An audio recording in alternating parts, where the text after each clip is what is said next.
I appreciate it. On ICE funding, I mean, do you think that there's a world that Democrats and the White House are able to reach an agreement on what that looks like? And second question, how long would you want a CR to go for to cover DHS? Listen, I think the ball's now in the Republican leadership court. My understanding is the White House has moved dramatically and agreed to a framework.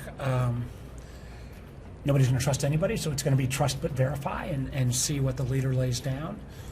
You know, I think we need the shortest time possible, and I think there's some back and forth, whether that's a week or 2 weeks, to try to negotiate. And again, what we're talking about here is, you know, let's just get rid of the rogue activity. Let's move ICE back to where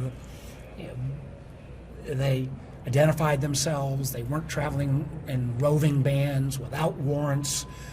Some of the traditional protocols that they operated under literally for years and years. So we'll see over this afternoon and tomorrow, but the clock's ticking. I mean, you talked about trust. Do you think the White House is operating in good faith? I believe that handshakes are not the coin of the realm right now. We need to see things in writing, and you know, the notion that we're going to somehow trust what their initial position was. Well, we'll do this on executive action. That doesn't pass the smell test. I think Americans would uniformly reject it. And I tell you, this is not just Minneapolis. Hanover County, Virginia, which is about as red as it gets in Virginia, outer suburb of Richmond. Last night, citizens turned out in overwhelming numbers, and the local board of supervisors voted 6-1 against supporting an ICE facility coming to their county. That wouldn't have happened 6 or 9 months ago. I think these images, I think in a strange way, the fact that we've all been caught up in the storm, not just here but across the country, meant when the administration was lying about what happened with the most recent shooting of Mr. Preti, that somehow he was a terrorist or brandishing a weapon, people saw with their own eyes, and they realized they were lying. And that has been a game changer. To Americans who rely on the federal government, they're now staring down the barrel of a very short shutdown. Concerned TSA employees might not get paid depending on how long this thing goes on.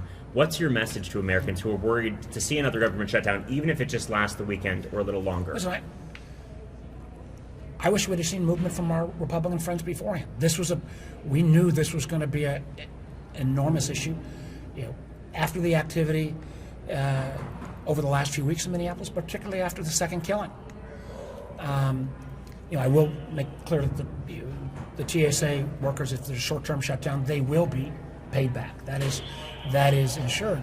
But there are folks, and one of the things I think sometimes people forget, the contractors don't get repaid, and people say, well, contractors, that must be the high-end, you know, lobbyist-type defense contractor. It is those folks, but it's also all the folks who clean the toilets at federal buildings are not federal workers, they're all federal contractors.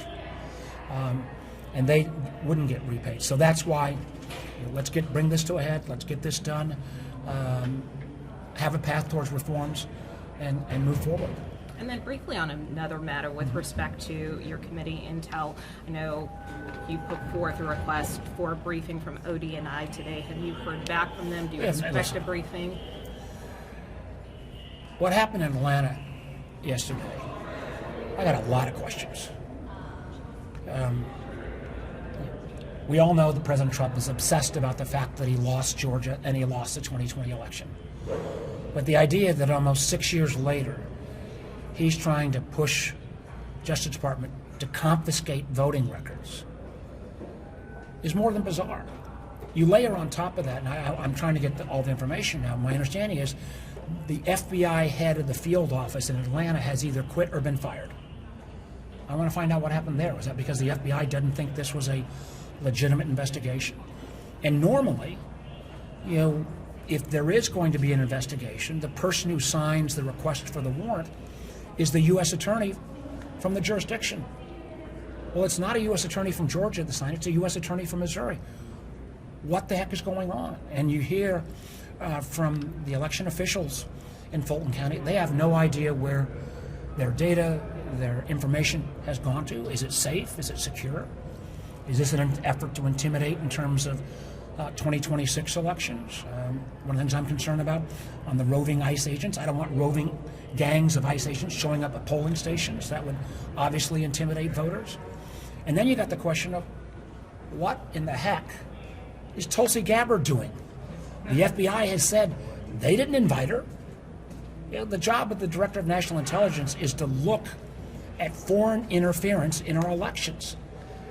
And if one of the things of the many things that's bothered me about Ms. Gabbard is that she, over the last year, has literally taken apart the Foreign Malign Influence Center that was set up during the first Trump administration. And I don't give the first Trump administration a lot of credit, but what they did on election security was darn good.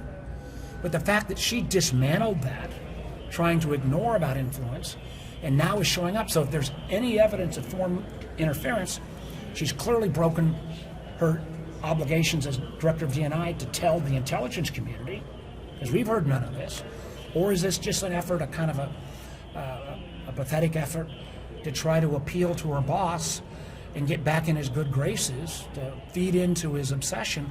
Because clearly she has been excluded from almost any of the foreign activity, Venezuela, Iran, Greenland, NATO, been in none of these activities. You know, it's been CIA, it's been the Defense Department, it's been other parts of the IC. So we got a lot of questions, and I think it's not, I think you'll find, and I hope I have more to say about this later, that it's not just the Democrats have questions about what she was doing there. Thank you, sir. Thank you.